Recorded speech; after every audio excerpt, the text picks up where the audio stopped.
There's a gentleman in my life who was a mentor of mine. His name is Don, and he died here a few years ago. And I asked him one day, how are you so successful?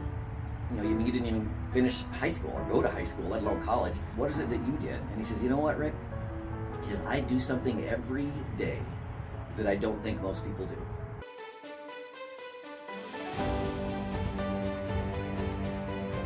Day 8. 8 days in a row. Whew, that initial getting in is always the tough part. So yesterday, forgot to set my timer, so I was in here over 10 minutes. That was a little too long. I was shivering a lot when I was done. I was like uncontrollably shaking. Oh, this has been really good. I've noticed a lot of people making comments. It's really cool. I have a lot of comments and texts and messages from people about the ice baths, asking questions. Several other people that are now going to do it. I'm telling you, it's really weird. This morning, I have no back pain. So when I wake up the last couple of days, like pain-free, and I'm rolling around in bed at night, pain-free, it's really cool. So I'm attributing that to these ice baths. It's the only thing I've changed. I want to share a quick story about my water skiing day. So I was a competitive water skier for many, many years. Loved it. Was really into it. I mean, it dominated my life in high school and college. I was skiing, at least 3 or 4 days a week, often more, traveling to tournaments all over the West. Went to regionals and nationals several times. One of the stories I want to share, though, was there's a gentleman in my life who was a mentor of mine. His name is Don, and he died here a few years ago in his 80s. He was 86 when he died. But when I was a teenager, in my early 20s, I spent a lot of time skiing with Don. He was an original, one of the first real high-level tournament water skiers back in the day, right? He's 40 years older than me. He'd kind of retired from tournament skiing. He wasn't skiing, tournaments very much anymore, although he still trained, and we skied together on the lake quite often. He drove for me a lot. But he's the guy that I've told that story before, that he sits down and he thinks. I was in college at the time, and I said, Don, how are you so successful? Very successful man, but I think you only went to school through the 8th grade. But a very successful business, owned a trucking company, and just was a smart guy. Street smart, smart as a whip, fun to be around. I really enjoyed him. And I asked him one day, how are you so successful? You didn't even finish high school or go to high school, let alone college, but you're a smart man, you have an amazing business. What is it that you did? And he says, you know what, Rick? He says, I do something every day that I don't think most people do. I said, what's that? He said, I sit down and I think every day. And when he said that, it's funny, I've told this story to people before, but it really struck me because I was in college. I was going to the University of Oregon, and I didn't think. I was one of those kids, I act. I do this, I do that. I kind of go from one thing to the next. I take a class, I sign up, I do this. I never really stopped and thought about my life or thought strategically about what my next move should be.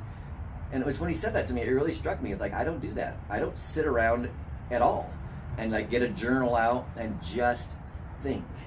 So that really inspired me. It inspired me to start thinking. It inspired me to start journaling. Jim Rohn really inspired me to start journaling. So now I journal every day almost.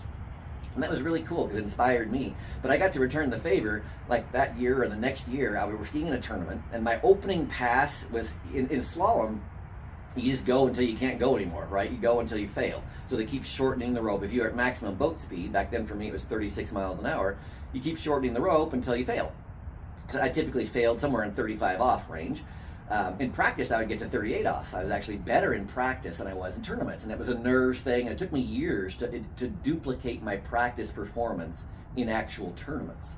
But I remember this one particular tournament. This is before all the fancy electronic speed controls they have in the boats now, and sometimes you get a slow time. Oh, there's 5 minutes. But sometimes you get a slow time, and so you get what's called a re-ride. And I remember I always wanted to take the rewrite instead of opting up. You could opt up to the next pass, and as your opening pass, it's usually pretty easy for you. It's like a warm-up. So most people, even if it's a slow time, would opt up to the next pass, no problem.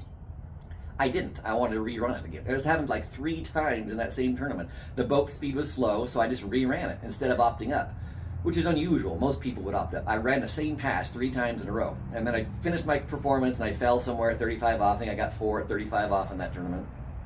I'm on the shore walking back, the walk of shame. If you're a water skier, you know what I'm talking about. You walk back to, all the way down the shore. Well, Don came walking down to meet me, and he talked to me, and he asked me, he said, Rick, why did you rewrite your opener 3 times?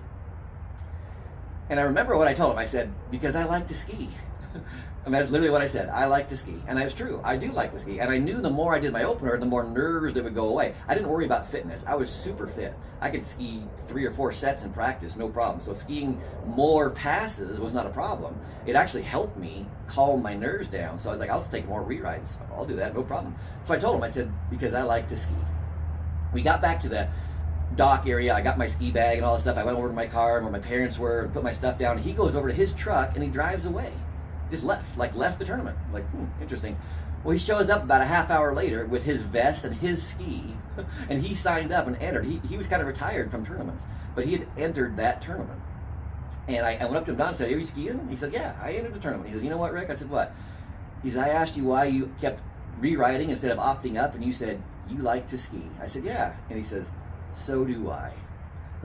It was so cool. I cry now thinking about it, but I inspired him to do something that he loved, which was enter the tournament. And we skied together in that tournament that day. And it was a really cool, special moment in my memory. And I remember I wrote about it in my journal. So that was the theme for today. I've been in here now 6 minutes. So inspire somebody else. Do something that's going to inspire someone else. And maybe that's yourself. Do something that's like sitting in an ice bath, or do something that's hard for you. That's one of the reasons people don't get that. Why do you do ice baths, Rick? Because they inspire me. It inspires me to do more hard things, which then gives me more confidence to do even more things. And it's a snowball. And it starts rolling the right way when you do hard things. If you don't do things, if you do less than your best, and you give away some of that power, then you start feeling a little bit worse about yourself. Then you do even less. Then you get less results. Then that makes you feel even worse, and it snowballs that way. So you get to decide which way the snowball is going to go. But I encourage you, inspire yourself and inspire other people, and do something hard, do something challenging, and it's going to snowball the right way for you.